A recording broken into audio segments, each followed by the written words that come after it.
আচ্ছা, আমরা শুরু করছি। আজকে আমি অ্যানিমাল কিংডমের তৃতীয় হবে না, আজকে তৃতীয় দিন তো। আচ্ছা, অ্যানিমাল কিংডমের কর্ডাটা পর্ব থেকে শুরু করছি। কর্ডাটা পর্বে যে বৈশিষ্ট্যগুলো এগুলো আমি লিখব। তার আগে আমাদের কর্ডাটা পর্বের একটা ছবি আমি তোমরা আঁকো, তারপরে আমি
কর্ডাটা পর্বের যে বৈশিষ্ট্যগুলো এর মধ্যে রয়েছে, আমরা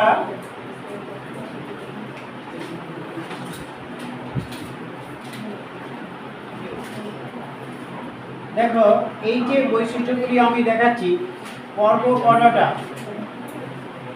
পর্ব কর্ডাটা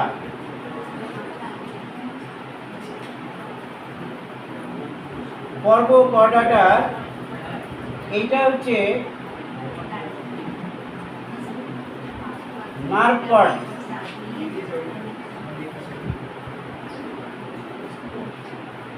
এটা হচ্ছে নোটোকর্ড।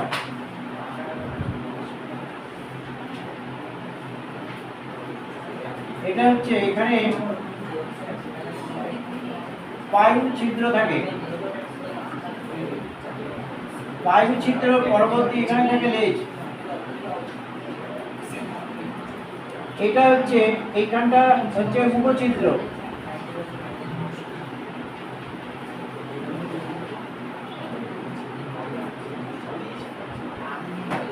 এগুলো হচ্ছে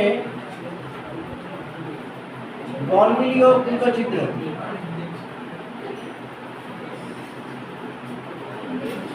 গলবিলীয়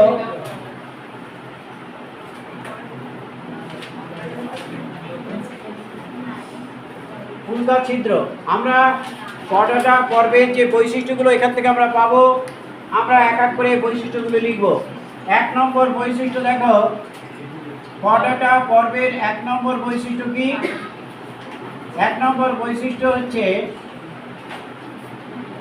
দেখো এটা হচ্ছে নোটোকর্ড, অর্থাৎ কর্ডাটা পর্বের প্রধান বৈশিষ্ট্য হচ্ছে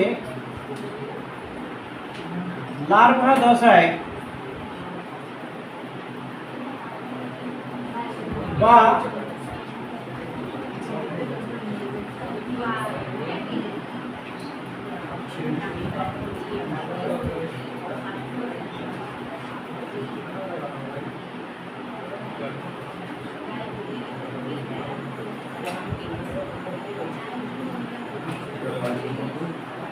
লার্ভা দশায় বা সারা জীবন দেহে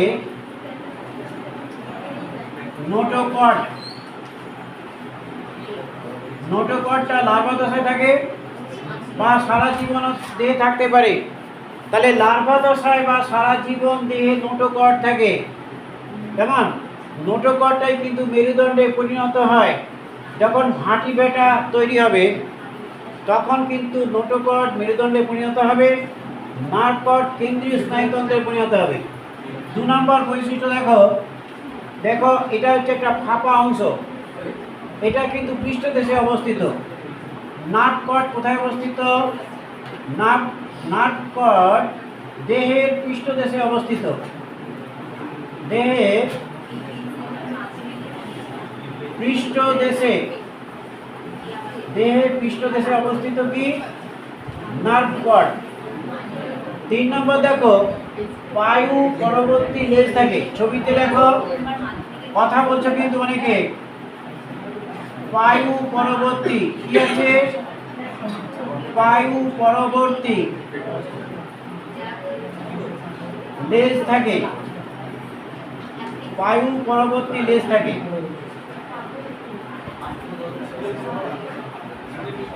3 নম্বর দেখো, এদের দেখো গলবিলের দুপাশে ফুলকা ছিদ্র থাকে। গলবিলের দুপাশে কি থাকে? ফুলকা ছিদ্র। ফুলকা ছিদ্র থাকে। তাহলে কর্ডাটা পর্বের যে বৈশিষ্ট্যগুলো আমরা দেখছি, যে লার্ভা দশায় বা সারা জীবন ধরে দেহে নোটোকর্ড থাকতে পারে, দেহের পৃষ্ঠদেশে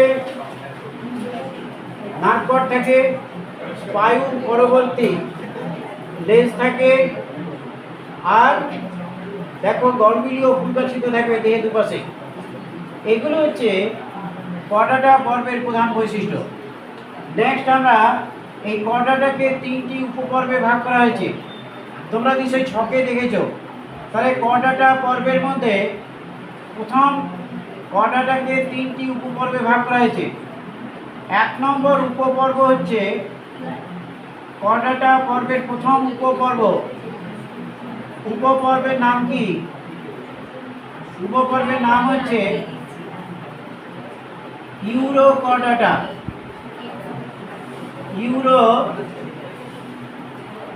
ইউরোকর্ডাটা। এই ইউরো মানে কি? এই ইউরো মানে হচ্ছে লেজ। ইউরো মানে হচ্ছে লেজ। আর এই কর্ডাটা মানে মেরুদণ্ড। কর্ডাটা মানে এখানে নোটোকর্ডকে বোঝানো হয়েছে। নোটোকর্ড। তাহলে আমি একটা ছবি আঁকছি, দেখো ইউরোকর্ডাটা। ইউরোকর্ডাটা ছবি, মলিকিউলার ছবি আমি আঁকবো।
আমরা একটা ছবি এঁকেছি।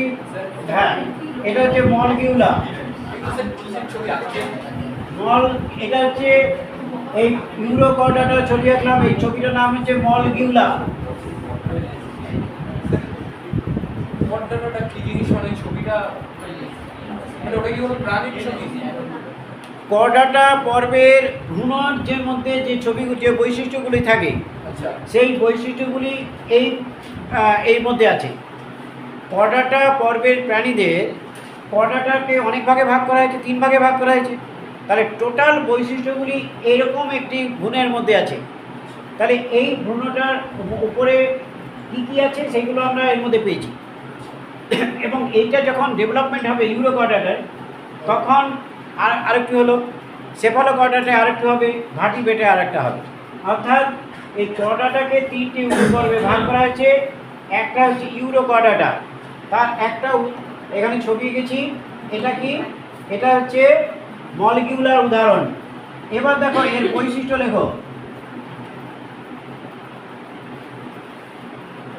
1 নম্বর বৈশিষ্ট্য হচ্ছে দেহটা কেমন দেখতে? দেহটা হচ্ছে থলির মতো দেখতে। দেহটি থলির মতো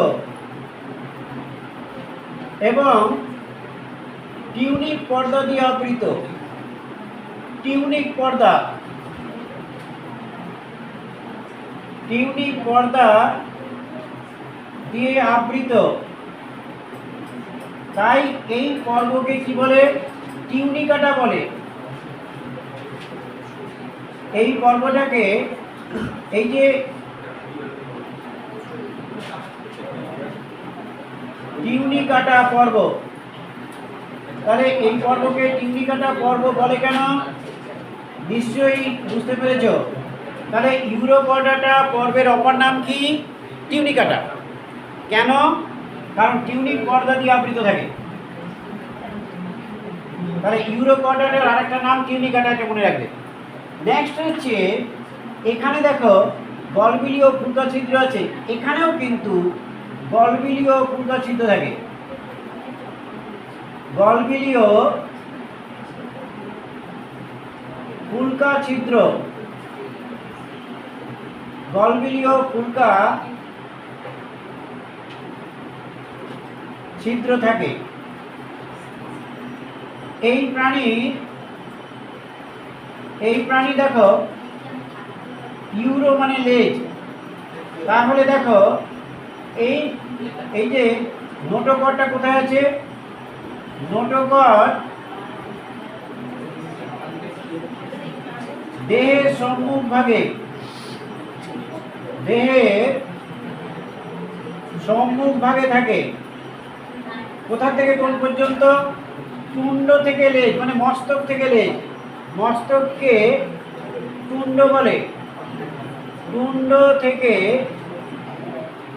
লেজ পর্যন্ত বিস্তৃত। তুণ্ড থেকে লেজ পর্যন্ত বিস্তৃত। মনে রাখবে। তাহলে নোটোকর্ড দেহের সম্মুখ ভাগে একদম মাথা থেকে লেজ পর্যন্ত বিস্তৃত থাকে। 3 নম্বর হচ্ছে এদের রেট্রোগ্রেসিভ, এদের রেট্রোগ্রেসিভ রূপান্তর দেখা যায়। এটা আমি সংজ্ঞাটা তোমাদের লিখিয়েছি। মানে কি? লার্ভা দশা পূর্ণাঙ্গ দশা থেকে বেশি উন্নত। রেট্রোগ্রেসিভ রূপান্তর মানে কি? লার্ভা দশা, ব্র্যাকেটে লিখে রাখছি আমি, লার্ভা দশা পূর্ণাঙ্গ দশা থেকে উন্নত। পূর্ণাঙ্গ দশা থেকে উন্নত, এটাকে বলে রেট্রোগ্রেসিভ রূপান্তর। কেমন? মনে রাখবে। আরেকটা হচ্ছে কলোনি গঠন করে। কলোনি গঠন করে বাস করে। তাহলে আমরা দেখলাম দেহটা দেখে যেমন দেখছি থলির মতো দেখতে, টিউনিক পর্দা দিয়ে আবৃত, গলবিলীয় ফুলকা ছিদ্র থাকে। নোটোকর্ড দেহের সম্মুখভাগে তুণ্ড থেকে, যেহেতু ইউরো মানে লেজ, লেজ পর্যন্ত বিস্তৃত নোটোকর্ড, তার মানে মাথার সম্মুখভাগ থেকে লেজ পর্যন্ত। রেট্রোগ্রেসিভ রূপান্তর দেখা যায়, কলোনি গঠন করে বাস করে। আমরা একটা উপপর্ব লিখলাম। এবার আমরা সেকেন্ড উপপর্ব লিখব ইউরো। ইউরোকর্ডাটা, এটা হচ্ছে সেফালো।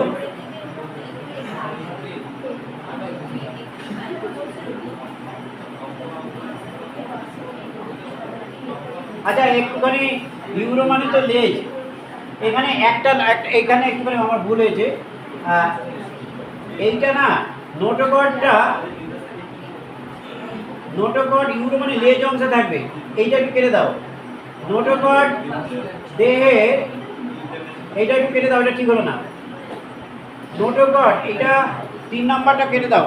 3 নাম্বারটা লেখো, নোটোকট লার্ভার লেজ অংশে থাকে। নোটোকট লার্ভার লেজ অংশে থাকে, এটা ঠিক হয়নি। লেজ অংশে থাকে। এই যে লেজে থাকে, ইউরো মানে লেজ, মানে নোটোকট লার্ভার লেজ অংশে থাকবে। এইটা একটু কেটে দিয়ে ঠিক করো যে নোটোকট লার্ভার লেজ অংশে থাকে। আশা ঠিক আছে। তাহলে আমরা ইউরোকর্ডাটা লিখলাম। এবার আমরা লিখব সেফালোকর্ডাটা। কর্ডাটা পর্বের দ্বিতীয় উপপর্ব। দ্বিতীয় উপপর্ব হচ্ছে সেফালোকর্ডাটা।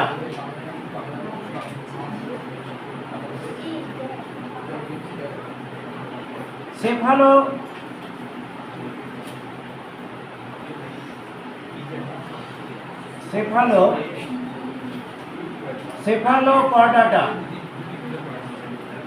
সেফালো মানে কি? সেফালো মানে ইউরো মানে যেমন লেজ ছিল, সেফালো মানে মস্তক। সেফালো মানে মস্তক। সেফালো মানে মস্তক, এইটা একটু মনে রাখবে। আমরা একটা ছবি আঁকবো, দেখো। আচ্ছা, এর তো আমরা মলিকিউলা লিখেছি, আর একটা উদাহরণ লিখে রাখো, অ্যাসিডিয়া। মলিকিউলা এবং অ্যাসিডিয়া দুটো উদাহরণ আছে। মলিকিউলার ছবি গেছি আমরা। এবার দেখো, এর একটা ছবি আঁকবো, সেফালোকর্ডাটা।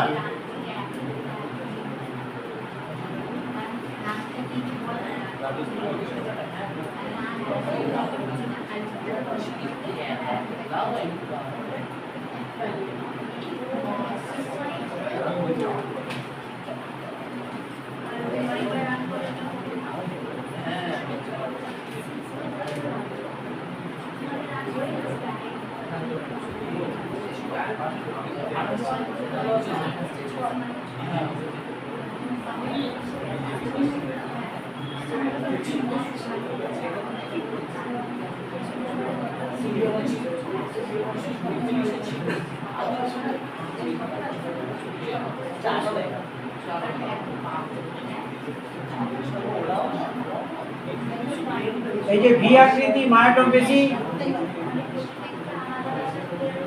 এটা হচ্ছে ভি আকৃতি মায়োটোম-পেশী।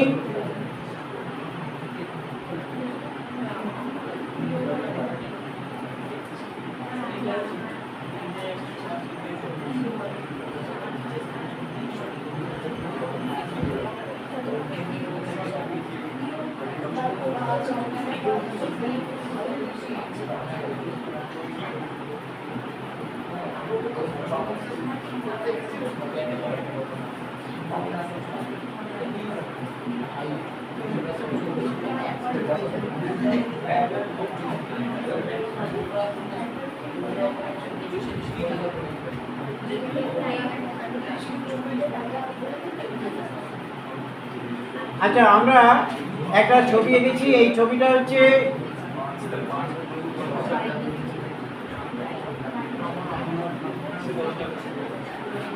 এখানে যে চিত্রটা, তার নাম হচ্ছে অ্যাট্রিয়স।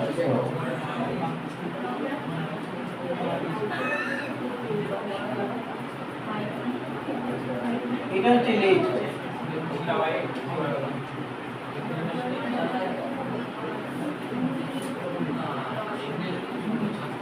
এটা হচ্ছে ফুলকা ছিদ্র।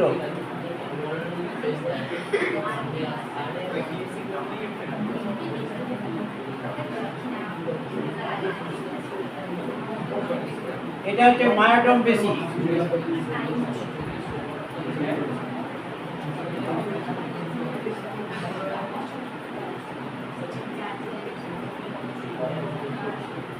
এটা হচ্ছে সিরি।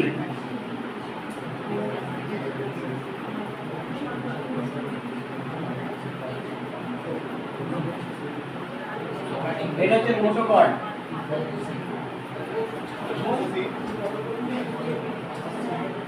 এই যে ছবিটা এঁকেছি, এই ছবিটা হচ্ছে অ্যাম্ফিওক্সাস।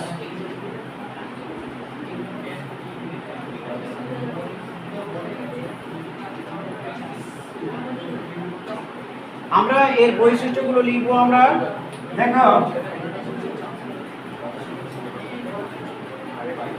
একদম প্রথমে আমরা লিখব বৈশিষ্ট্য। 1 নম্বর হচ্ছে এই যে ছবিটা দেখছি আমরা, দেখো সেফালো মানে মস্তক অর্থাৎ নোটোকট। নোটোকট মস্তক থেকে, মস্তককে বলে তুণ্ড। নোটোকট তুণ্ড থেকে লেজ পর্যন্ত বিস্তৃত।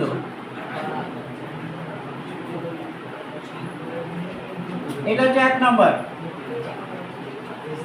2 নম্বর দেখো প্যান্টটিকে দেখতে কেমন। দেখো দেখতে নৌকার মতো, দুই প্রান্ত সরু, দুই প্রান্ত সরু। 3 নম্বর হচ্ছে দেখো এখানে মায়াটম পেশি আছে। দেহের দুই পাশে কি থাকে, মায়াটম, ভি আকৃতি মায়াটম পেশি। ভি আকৃতির মায়াটম পেশি থাকে।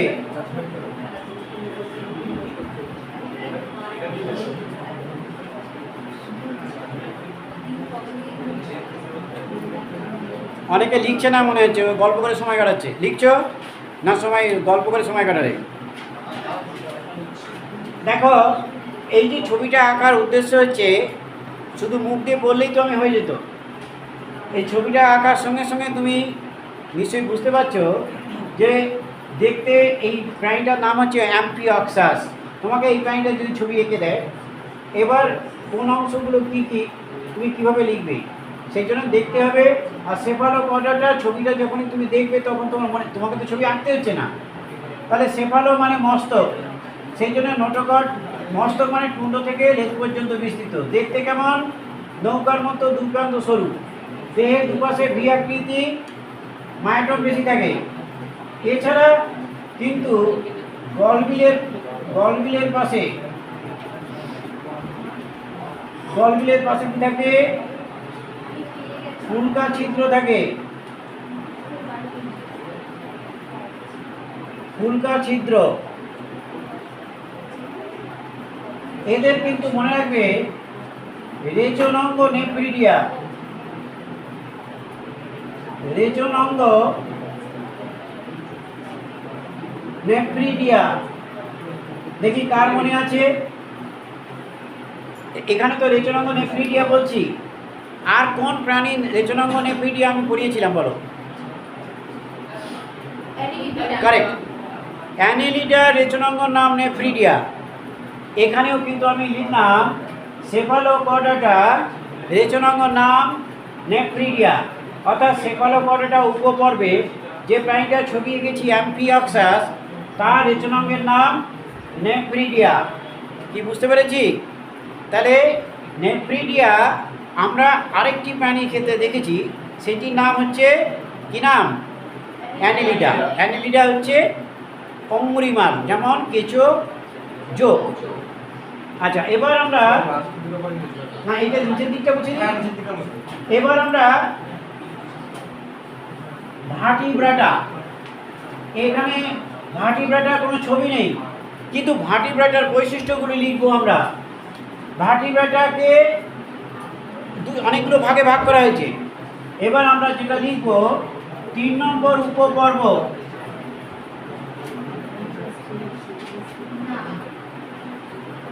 দেখো ভার্টিব্রাটা,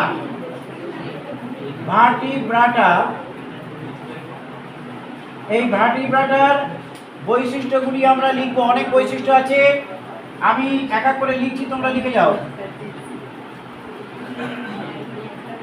1 নম্বর বৈশিষ্ট্য ভার্টিব্রাটা। দেখো ভার্টিব্রাটার ক্ষেত্রে আমি তোমাদের বলেছিলাম যে ভবিষ্যতে নোটোকট কিসে পরিণত হয়? নোটোকট লার্ভা দশায়, মানে যখন ভ্রূণ দশায় থাকে, কিন্তু পরিণত দশায় আমরা লিখছি, দেখো ভ্রূণ দশায় কি থাকবে? নোটোকট। ভ্রূণ দশায় নোটোকট থাকলেও পরিণত দশায় কিসে পরিণত হবে? পরিণত দশায় এটি মেরুদণ্ডে পরিণত হয়। মেরুদণ্ডে পরিণত হয়। 1 নম্বর, তাহলে নোটোকট ছিল, সেটা মেরুদণ্ডে পরিণত হলো। 2 নম্বর কি? নার্ভ কট, যেটা নার্ভ কট কিসে পরিণত হবে? নার্ভ কট কেন্দ্রীয় স্নায়ুতন্ত্র। কেন্দ্রীয় স্নায়ুতন্ত্র, কেন্দ্রীয় স্নায়ুতন্ত্রের দুটি পার্ট, অর্থাৎ কেন্দ্রীয় স্নায়ুতন্ত্র মানে মস্তিষ্ক এবং সুষুম্না কাণ্ডে পরিণত হয়। কেন্দ্রীয় স্নায়ুতন্ত্র মানে মস্তিষ্ক এবং সুষুম্না কাণ্ডে পরিণত হয়। ভার্টিব্রেটাকে ক্রেনিয়েটা বলে। কেন বলে? এই পয়েন্টে আমরা লিখব, ভার্টিব্রেটাকে ক্রেনিয়েটা বলে, অর্থাৎ মস্তিষ্ক, যেটা মস্তিষ্ক করোটি দ্বারা সুরক্ষিত। খুলি, মাথার যে খুলি তাকে করোটি বলে। তাহলে মস্তিষ্ক করোটি দ্বারা সুরক্ষিত। মস্তিষ্ক করোটি দ্বারা সুরক্ষিত। এই জন্য একে কি বলে? একে ক্রেনিয়েটা বলে। ক্রেনিয়েটা। তাহলে ভার্টিব্রেটার অপর নাম ক্রেনিয়েটা কেন? কারণ মস্তিষ্ক করোটি দ্বারা সুরক্ষিত। এরপরে দেখো অন্তঃকঙ্কালটা কি দিয়ে তৈরি? অন্তঃকঙ্কাল, আমাদের অন্তঃকঙ্কাল আমরা জানি, অন্তঃকঙ্কাল তরুণাস্থি আর কি দিয়ে তৈরি? এবং অস্থি। তরুণাস্থি এবং অস্থি দিয়ে তৈরি। যেমন অস্থি দিয়ে তৈরি। তাহলে আমরা জানলাম অন্তঃকঙ্কালটা কি দিয়ে তৈরি। নেক্সট হচ্ছে ভার্টিব্রেটার ক্ষেত্রে রক্ত সংবহনতন্ত্র কেমন দেখো। রক্ত সংবহনতন্ত্র বদ্ধ প্রকৃতির, বদ্ধ এবং আর কি, এবং লোহিত কণিকায় কি থাকে? এবং লোহিত কণিকায় হিমোগ্লোবিন থাকবে। লোহিত কণিকায় হিমোগ্লোবিন থাকে। 6 নম্বর দেখো রক্ত সংবহনতন্ত্র সম্বন্ধে জানলাম। এবার দেখো এদের শ্বাসঅঙ্গ কি কি হতে পারে? শ্বাসঅঙ্গ হচ্ছে ফুলকা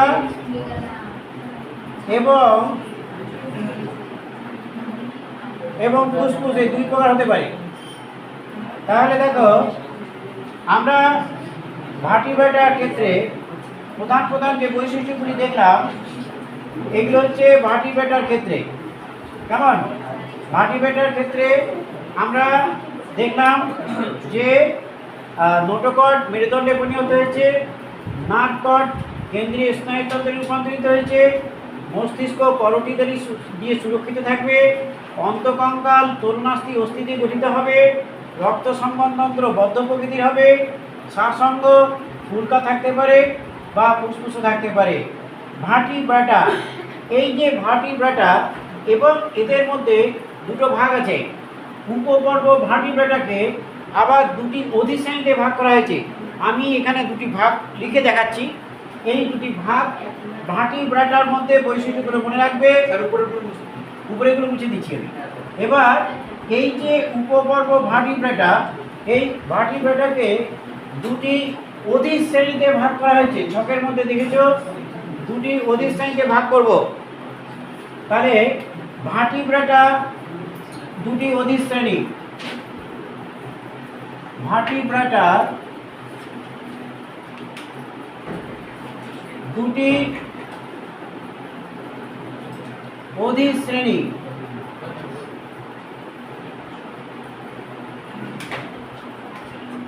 ভার্টিব্রাটার দুটি অধিশ্রেণী। আমি এটাকে দুভাগে লিখছি এবং পার্থক্যটা এর মধ্যে আলাদা আলাদা করবো না, একসঙ্গে করব।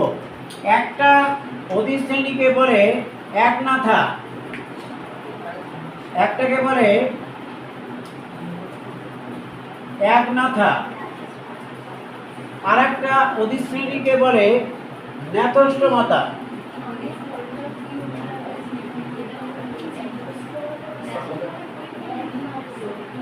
তাহলে দেখো দুটি অধিশ্রেণী, দেখো এদের মধ্যে একটা পার্থক্য লিখলেই আমরা এটা জেনে যাব।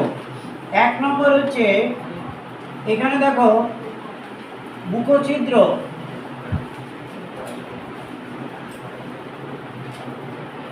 চোয়াল দ্বারা বেষ্টিত নয়, চোয়াল দ্বারা বেষ্টিত, অর্থাৎ মুখে চোয়াল থাকবে না। এখানে দেখো চোয়াল দ্বারা বেষ্টিত।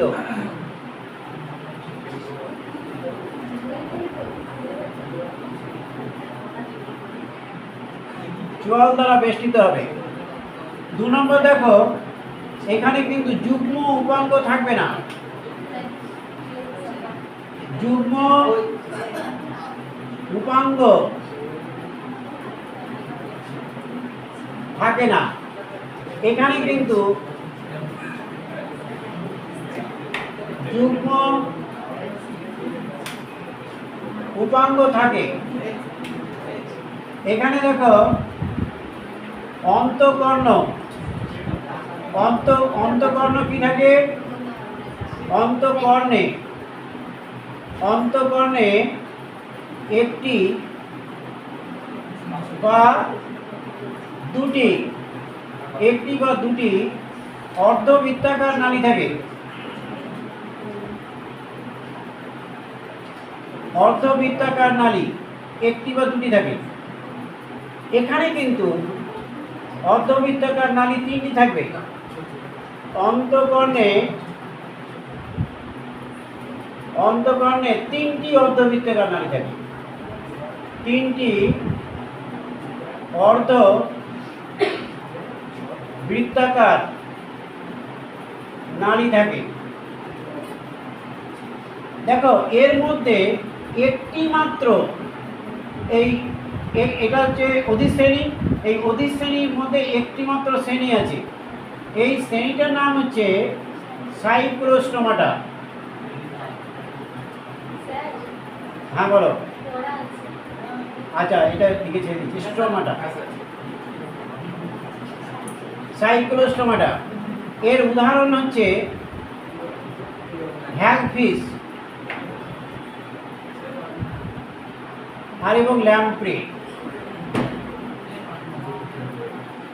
আর এদিকে এর শ্রেণীগুলির নাম হচ্ছে,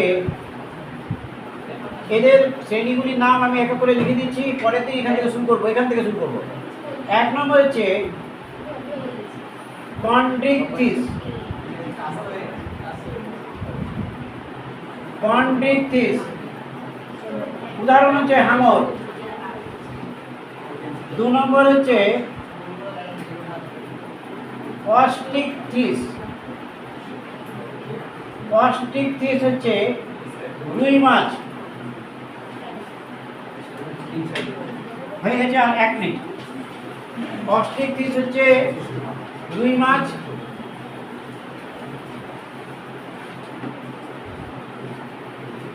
তিন নম্বর হচ্ছে অ্যামফিবিয়া। এগুলো দেখে আসবে, আমরা এখান থেকে শুরু করব। অ্যামফিবিয়া, অ্যামফিবিয়া হচ্ছে ব্যান্ড, সালামেন্ডার, একটা লিখে দিচ্ছি ব্যান্ড। নেক্সট হচ্ছে রেপটিলিয়া, রেপটিলিয়া, রেপটিলিয়া হচ্ছে সরীসৃপ, এটা হচ্ছে টিকটিকি গিরগিটি।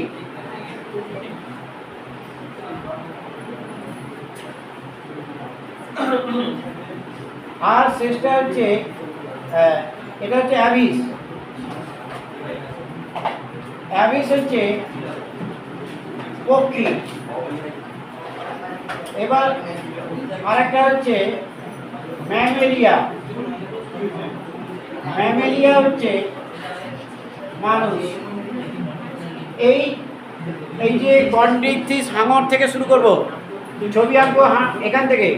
কন্ড্রিকথিস, অস্ট্রিকথিস, অ্যামফিবিয়া, রেপটিলিয়া, অ্যাবিস আর ম্যামেলিয়া। এই ম্যামেলিয়ার মধ্যে তিনটে ভাগ আছে। এটা আমরা যে ভাগটা আমরা পরের দিন ছবি এঁকে দেখাবো, একটা হচ্ছে প্রোটোথেরিয়া, মেটাথেরিয়া আর ইউথেরিয়া। প্রোটোথেরিয়া হচ্ছে হংসচঞ্চু, মেটাথেরিয়া হচ্ছে ক্যাঙ্গারু, আর ইউথেরিয়া হচ্ছে মানুষ। অর্থাৎ এদের মধ্যে খুব একটা এখান থেকে প্রশ্ন আসবে। প্রোটোথেরিয়া হচ্ছে প্লাটিপাস। প্লাটিপাস এমন একটি প্রাণী যারা হচ্ছে স্তন্যপায়ী, কিন্তু তাদের স্তন বৃন্ত থাকে না, স্তন গ্রন্থি থাকে।